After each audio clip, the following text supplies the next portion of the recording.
Bridge દુર્ઘટના બાદ તંત્ર જાગ્યું છે અને વડોદરામાં જાંબુઆ નદી પરનો બ્રિજ પણ બંધ કરવામાં આવ્યો છે। ડભોઈ વડોદરાને જોડતો આ બ્રિજ જર્જરિત હાલતમાં છે, ત્યારે બ્રિજ જર્જરિત થતા ભારે વાહનો માટે તેને બંધ કરાયો છે। કેલનપુર ગામ નજીક આ જાંબુઆનો બ્રિજ જે છે તે આવેલો છે। બ્રિજની નીચેના ભાગે સળિયા દેખાવા લાગ્યા છે। અંદાજે 40 વર્ષ જૂનો આ જાંબુઆ બ્રિજ છે। છેલ્લા ઘણા સમયથી આ બ્રિજનું સમારકામ પણ થયું નથી તેવું લોકોનું કહેવું છે।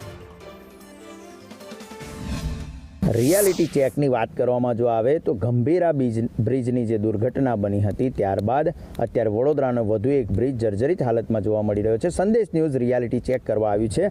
વડોદરાથી સ્ટેચ્યુ ઓફ યુનિટીને જોડતો જે માર્ગ છે તેના કેલનપુર ગામ નજીક હાલ જે આ જાંબુઆ નદી પર આવેલો બ્રિજ છે તેની હાલત ખૂબ જ જર્જરિત હોય અને તેના તમામ સળિયા જે છે તે બહાર દેખાઈ ગયા છે। આ બ્રિજની હાલત જોવામાં આવે તો એકદમ તદ્દન જ ખલાસ થઈ ગયો હોય તે રીતના આખા સળિયા દેખાઈ રહ્યા છે અને તેનો સ્લેબ કહેવામાં આવે તેના સળિયા પણ જર્જરિત થઈ ગયા છે અને ક્યારે આ બ્રિજ તૂટી જશે તેની પણ કોઈ ગેરંટી નથી। ત્યારે આ બીજો કોઈ બ્રિજ એવી દુર્ઘટના ન બને તે માટે અહીંયા બ્રિજ પર ભારદારી વાહનો તો હાલ બંધ કરી દેવામાં આવ્યા છે, પરંતુ જે રિયાલિટી ચેકમાં બહાર આવ્યું છે તમામ સળિયા અને બ્રિજની જે દુર્દશા છે તે આપ દેખી જ રહ્યા છો। સળિયા દેખાઈ ગયા છે અને ખૂબ જ જર્જરિત હાલતમાં છે અને કોઈ દુર્ઘટના ન બને।